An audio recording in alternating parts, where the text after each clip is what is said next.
Who should have won the 2017 AL MVP? Let's talk about it. Obviously, if you ask Yankees fans, they're gonna say Aaron Judge. And if you ask Astros fans, they're gonna say Altuve. So there's going to be bias. Everybody now says Judge because John Boy lied about Altuve cheating. But to set that line, Altuve did not cheat in 2017. So, knowing that information, who was the MVP? Altuve had an 8.2 WAR, 204 hits, 40 doubles, 24 homers, 32 stolen bases, a 346 average. The guy had such an incredible season, it would be hard to win the MVP over him. But Aaron Judge definitely made a case. He had a great year, having an 8.1 WAR, 24 doubles, 52 homers, a 284 batting average, and was a rookie that set the home run record. But Judge's knock came at his strikeouts, which he led the league in that season. If I have to be honest, I don't think the voters know how to consistently vote. Altuve was on a young new Astros team that dominated. He was a lovable player and everyone loved him. Plus, he led the league in hits and batting average. Judge simply wasn't. But what do y'all think? I think Altuve was the MVP. The New York Yankees are planning to be aggressive at the deadline, so let's talk about it. Legit the most obvious report I've ever heard. Obviously, the Yankees are going to be buyers at the deadline, and they're going to be aggressive because they always are. That is legit all Brian Cashman knows how to do, so me telling y'all this should not shock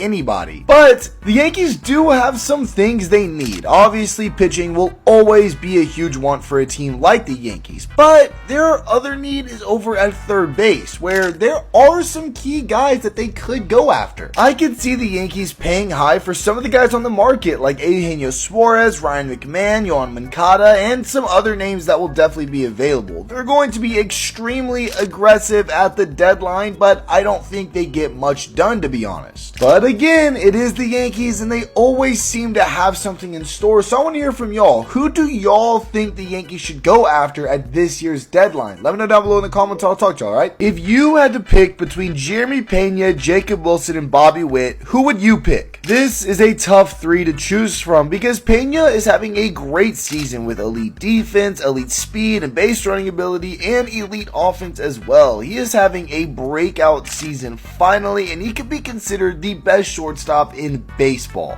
Then you go out to Bobby Witt, who was an MVP candidate last year and did a great job just growing as a player. Having a 30-30 season, he's looking to replicate that, and although he hasn't had the batting average, he's done a great job this season at doing everything else excellently. And finally, the last choice, Jacob Wilson. Wilson has one of the highest batting averages in baseball as of today, and he has been such an elite contact hitter. He's leading in the AL Rookie of the Year campaign, and he has shocked the MLB with his hitting abilities. The guy never strikes out. So, y'all let me know. Who would y'all pick? MLB's All-Star Break ends today, so let's talk about the second half. To start the second half, we obviously have the trade deadline with lots of big names being made available. Sandy Alcantara, Zach Gallen, Eugenio Suarez, Jan Duran, and plenty of others being made available by those teams, so that's going to be awesome. Not to mention, after that, we're creeping up on October. Division races getting closer, teams start to kick into third gear, a lot of people start to map out how the playoff picture is actually going to look, and overall, it just becomes the time of the year we all know and love. Then, to end off the second half, we have October baseball, wild card games, upsets in the playoffs, making your own bracket, cold weather, crazy energy in the crowd. All of this stuff is less than 65 days away, and we're going to be able to enjoy all of it. And of course, I am going to cover it fully when it's happening. So I want to know from y'all, are y'all excited for the second half of this season? Let me know.